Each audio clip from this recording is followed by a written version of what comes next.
नमस्कार साथियों, आप सब लोग का स्वागत है बैंकिंग साथी यूट्यूब चैनल में। आज की वीडियो में हम कवर करेंगे सेबी के वो न्यूज़ जो इस वीक आए हैं। वैसे तो सेबी के बहुत कम न्यूज़ होते हैं और जो आपके बैंकिंग एग्जामिनेशन में पूछा जाता है वो भी बहुत डायरेक्ट क्वेश्चन होते हैं। लेकिन इस वीडियो में हम सेबी की जो भी न्यूज़ आए हैं उसको डीपली अंडरस्टैंड करेंगे, क्योंकि वो आपको हेल्प करेगा इजीली ग्रैप करने के लिए हर एक डाटा पॉइंट्स को। तो चलिए स्टार्ट करते हैं इस वीडियो को। रिसेंटली सेबी ने जो है अमेंड किया है डी लिस्टिंग ऑफ रेगुलेशन। देखिए, इस न्यूज़ को पढ़ने से पहले मैं आपको कुछ पॉइंट्स जो है वो आपको बता देता हूँ जिससे आपको हेल्प होगा। देखिए, कोई भी कंपनी जब स्टार्ट होती है तो वो एक प्राइवेट लिमिटेड होती है। ठीक है, मैं आपकी अंडरस्टैंडिंग के लिए ये समझा रहा हूँ। जब उन्हें एक पब्लिक लिमिटेड कंपनी बनना होता है तो सबसे पहले वो क्या करती है, अपने आप को लिस्ट करती है। कहाँ पे? स्टॉक एक्सचेंज में। उस प्रोसेस और लिस्टिंग को ही हम आईपीओ कहते हैं। एक कंपनी आईपीओ लाती है, वो लिस्ट होती है और एक पब्लिक कंपनी बन जाती है। और इस लिस्टिंग में ही जो शेयर्स, हम जैसे लोग एक इंडिविजुअल इन्वेस्टर उस पर इन्वेस्ट करता है और शेयर्स को खरीदता है और उस कंपनी का एक शेयर होल्डर बन जाता है।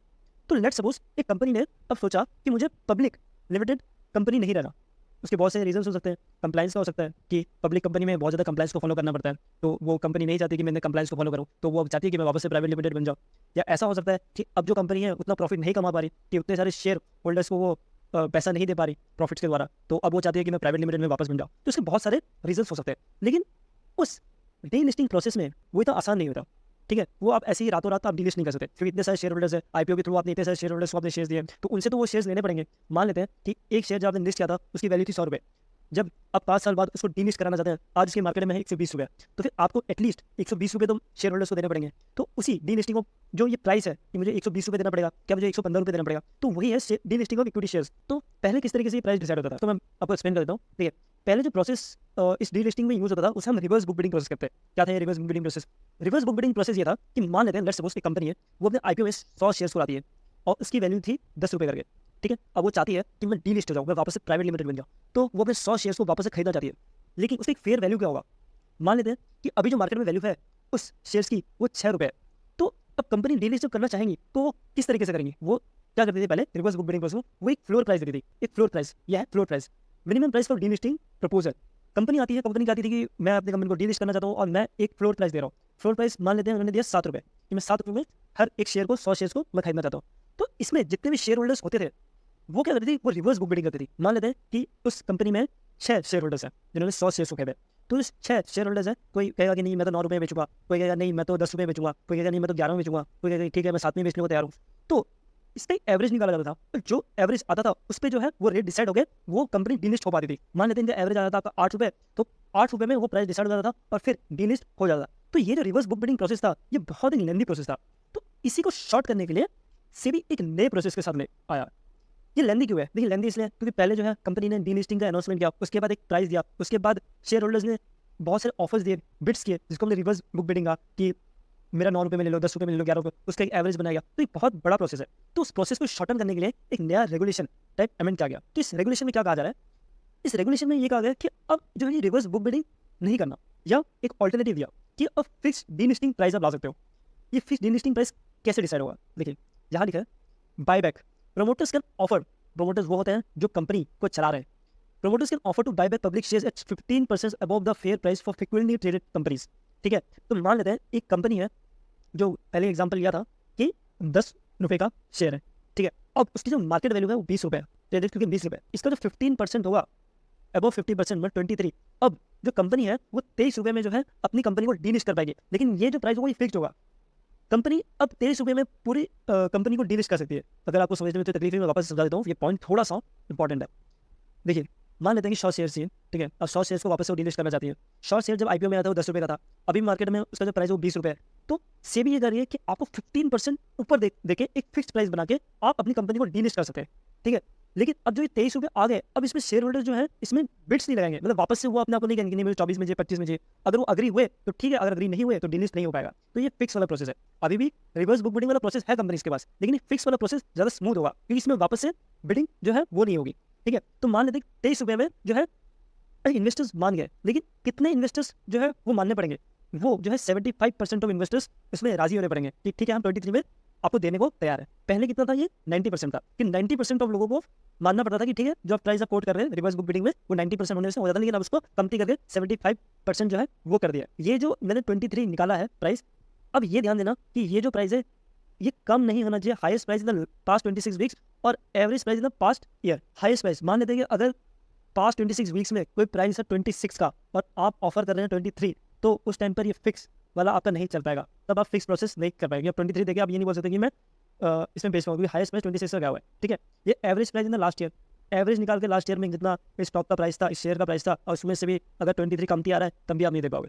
तो अब समझिए, मतलब आपको मोटा मोटी समझ में आया होगा कि मैं आपको क्या कहना चाह रहा हूँ। तो इसमें यही था, इसमें इंपॉर्टेंट ये रहेगा कि 15% जो यहाँ पे लिखा हुआ है कि 15% अबव द फ्लोर प्राइस, ठीक है, आपको देना पड़ेगा, कोट करना पड़ेगा। दूसरा ये वाला इंपॉर्टेंट है, lower than the highest price in the last 26 weeks में, और या फिर एवरेज वीक्स, ठीक है। सेकंड वाला पॉइंट इंपॉर्टेंट है। और ये जो मेन है वो है, पहले 90% की अनुमति चाहिए थी, अब सिर्फ 75% की है। अगर आपको ये चीज़ समझ में नहीं आया तो वापस से आप इस वीडियो को देखिएगा, आपको जरूर समझ में आ जाएगा कि मैं क्या कहना चाहता हूँ, ठीक है। चलिए नेक्स्ट न्यूज़ में बढ़ते हैं। थोड़ा कॉम्प्लिकेटेड था, बट अगर आप ध्यान से सुने होंगे तो आपको जरूर समझ में आया होगा। बढ़ते हैं। देखिए, सेबी ने रिसेंटली अलाउ किया है mutual fund to sell credit default swap to boost the corporate bond liquidity. आपको ये न्यूज़ पढ़ने से पहले वापस से मैं आपको एक बैकग्राउंड देता हूँ कि क्रेडिट डिफॉल्ट स्वैप क्या होता है। देखिए, क्रेडिट डिफॉल्ट स्वैप समझने से पहले आप ये समझिए, जैसे कि जब आप कोई गाड़ी लेते हैं तो उसके साथ आपको इंश्योरेंस लेना पड़ता है आपके लिए, लाइफ इंश्योरेंस, कि आप जो है इसकी EMI टाइम टू टाइम पे करेंगे, और इन केस अगर आपको कुछ हो जाता है और आप EMI पेमेंट नहीं कर पाते हैं तो जो इंश्योरेंस कंपनी है वो EMI पे करेंगी, तो उसके लिए एक लाइफ इंश्योरेंस, एक जनरल इंश्योरेंस लिया जाता है। तो वैसे ही डेरिवेटिव्स या फिर बॉन्ड जब आप लेते हैं, कोई भी इंडिविजुअल लेता है किसी भी कंपनी से, तो क्या होता है कि मान लेते हैं कंपनी आती है और वो कहती है कि मैं एक बॉन्ड ला रहा हूँ जो 10 साल में आपको 15% तक का रिटर्न देगा।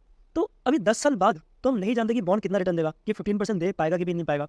तो एक इन्वेस्टर क्या करता है कि वो एक CDS ले सकता है, क्रेडिट डिफॉल्ट। ऐसी बहुत सारी कंपनीज होती हैं जो इस CDS को बेचती हैं कि इन केस ये कंपनी का बॉन्ड अगर आपको 10 साल बाद 15% का रिटर्न नहीं दे पाया तो हम आपको CDS इशू करते हैं, अगर नहीं कर पाया तो हम करेंगे। जस्ट लाइक इंश्योरेंस, कि अगर वो व्यक्ति EMI पेमेंट नहीं कर पाया तो एज अ इंश्योरेंस कंपनी हम आपको पे करेंगे। वैसे ही ये CDS लेने के बाद उस इन्वेस्टर को वो दूसरी कंपनी जो है वो पेमेंट करेगी 10 साल बाद वो 15% का रिटर्न। यही चीज़ आपको यहाँ पे जो है म्यूचुअल फंड अब ये चीज़ कर पाएगा।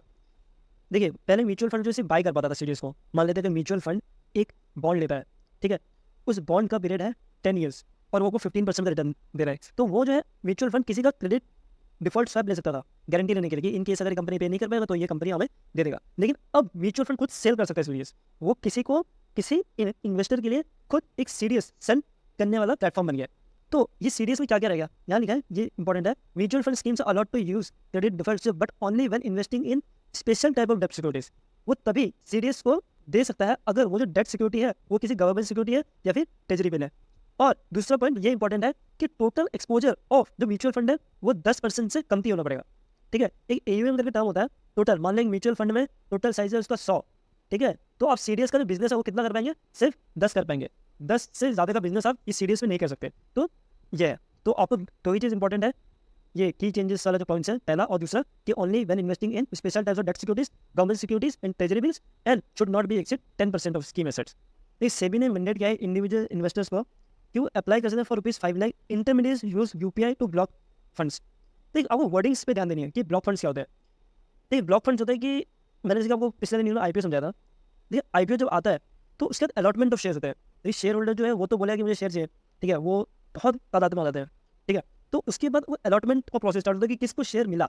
तो ये क्या है कि ब्लॉक फंड्स का होता है कि मान लेते हैं कि आपने 4 लाख का शेयर खरीदा, तो ये जो 4 लाख है वो तभी आपके बैंक से डेबिट होगा जब आपको जो है शेयर अलॉट हो जाता है। इन केस अलॉट नहीं होगा तो ये आपसे 4 लाख डेबिट भी नहीं होगा। आपने 4 लाख का एक शेयर खरीदने का सोचा, अब वो 4 लाख तभी डेबिट होगा जब आपके नाम पे शेयर जो है वो अलॉट हो जाए, मतलब आपके नाम पे हो। तो इसी को कहते हैं ब्लॉक फंड्स, कि आप किसी फंड को ब्लॉक कर सकते हैं कि इन case of on the allotment मेरे अकाउंट से डेबिट हो जाए पैसा। तो अब जो है सेबी ने मैंडेट कर दिया है कि इंडिविजुअल इन्वेस्टर वो अप्लाई कर सकता है up to ₹5 lakh only through UPI, दूसरे किसी भी पेमेंट मेथड से नहीं, but only through UPI in case of issue of debt securities. और इसका डेट रखा गया है फ्रॉम 1 अप्रैल, कि अब जो भी डेट सिक्योरिटीज आएंगे और अप टू 5 लाख अगर किसी को खरीदना है तो वो सिर्फ ओनली UPI से होगा and they can use this block funds वाला मेथड। ओके, तो सेबी के ये 3 ही न्यूज़ थे। आई होप मैंने आप लोग को सही से समझाया होगा और आप लोग को समझ में भी आया होगा। आगे के जो लेक्चर्स हैं वो दूसरे से लेंगे। तो चलिए मिलते हैं दूसरे वीक जब आपके सेबी के और भी न्यूज़ आ जाएंगे।